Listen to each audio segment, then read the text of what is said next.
All right, so for this question here, we've got a complicated looking truss. We've got the roller and the pin actually on the top, not on the bottom for us. So each roller has one reaction force, and each pin has two reaction forces, one perpendicular and one kind of parallel to the force itself. And then at the bottom there, we've got a 100-pound force pulling down at the joint off of the angles of our 45 and our 71.565. So we're just going to label our points there, A, B, and C, and we're going to go ahead and calculate our moments first. Anytime we're going to go and do trusses, we're going to go and calculate our moments. So we're going to look at A as the pivot point. So think about putting your finger right there. That force on C is pulling down, so it's trying to pull things counterclockwise. So B, we're thinking, has got to be pulling up when we're done calculating to try to pull that back being clockwise. So the moment at B needs to equal the moment at C so that truss doesn't move. And what we've got to look at is perpendicular distances from that pivot point A. So B is the force of B, which we don't know, we're trying to calculate, but it's going in that y direction, times its perpendicular distance. So we count over 1, 2, 3, 4. So it's got a distance of 4. Is equal to the force times distance at pin C. So we've got a force we know is 100, perpendicular distance is 1. So we've got the force at member B in the y direction is going to equal 100 over 4 or 25. So now what do we get to do? We can go ahead and try to calculate and look at what the other remaining x and y forces are on this diagram. We know that the sum of all the forces in the x direction is equal to 0, and the sum of all the forces in the y direction is equal to 0. So right now, we've got in the y direction 100 down, 25 up. So altogether, those need to cancel out. So 100 minus 25 gives us the 75.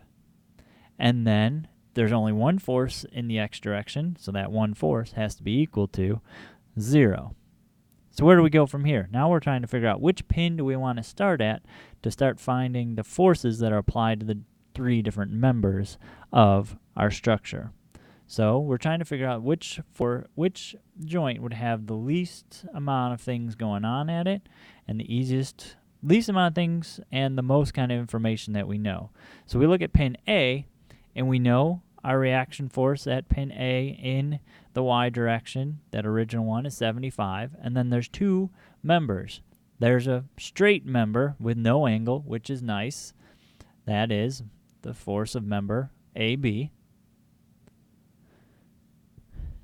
And then what we've got, and we're going to assume compression with that one right now, so pointing towards it. We might change that, but we'll keep it there right now. And then we have the force of the member AC on this structure.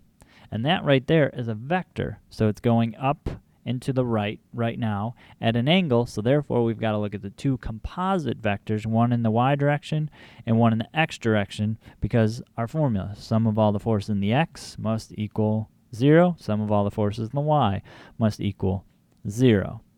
So once we put those two in, now we can start looking at some things. Well, how many forces in the x direction do we have? Well, we have two.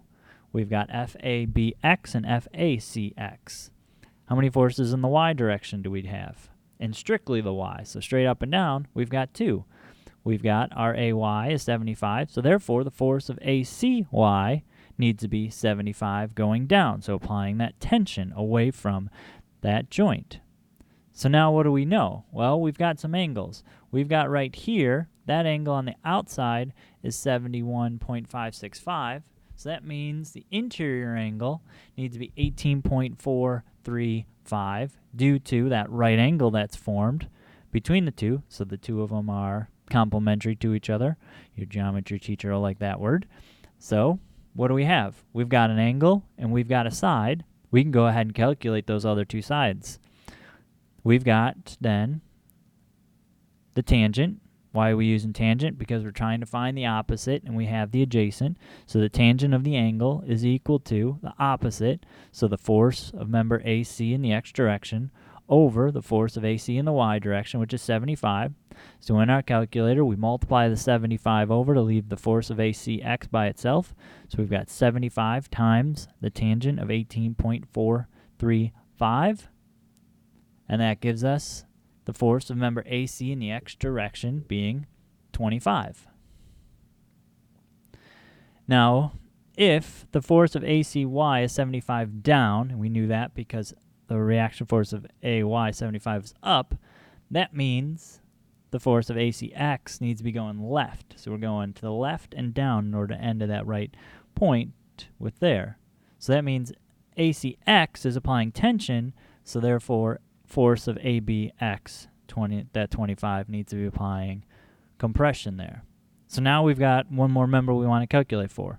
We've got to find the hypotenuse of that triangle. So we'll use cosine because we know the adjacent. We're trying to find a hypotenuse. So we got the cosine of our angle again is 18.435 equals adjacent over hypotenuse. We've got to get the FAC out of the denominator, so we multiply that over and divide. So the cosine and the FAC are switching. We take 75 divided by the cosine of 18.435, and we get the force acted upon FAC, or member AC, being about 79.06 of tension. Tension because the FACX and FACY are both pulling away from that joint. So we go back to the original diagram, put in what we know. There's 25 of compression, and we've got 79, of tension. So now one little joint A there, solve 2. We're going to go and try to calculate that third one. So when we calculate the third one, we're looking at where is the easiest place to work with. I want to work with less angles if I can and just work with stuff that I know. So if I look at just pin B, I know one in the Y direction is at 25, and I know one in the X direction, that FABX, is also 25.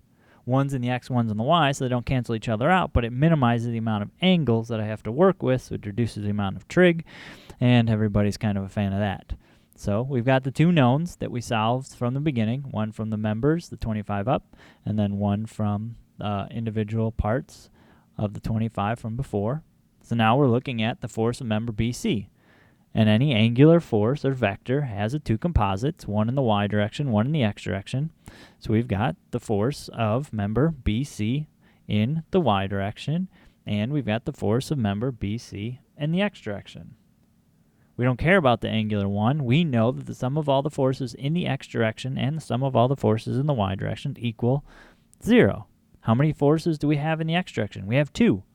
25 applies compression like we calculated before. That means FBCX needs to apply tension or go off to the right. And we know FBCY has to be 25 because we have 25 going up in the Y direction, so we've got to have 25 going Y down in the Y direction. So how do we calculate that hypotenuse of that triangle? Pythagorean theorem again. A squared plus B squared equals C squared. Or if you made it there, or have done it before in geometry, you've got that special right triangle, 45, 45, 90. So you've got the 25 root 2. Well, we look at it this way, 25 squared plus 25 squared.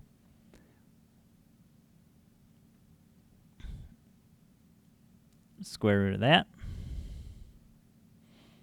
gives us that 35.356, we'll round to 6, of tension. Why? Because those two composite vectors of FBCX and FBCY are pulling away from that pin B. So there is our calculation with tension.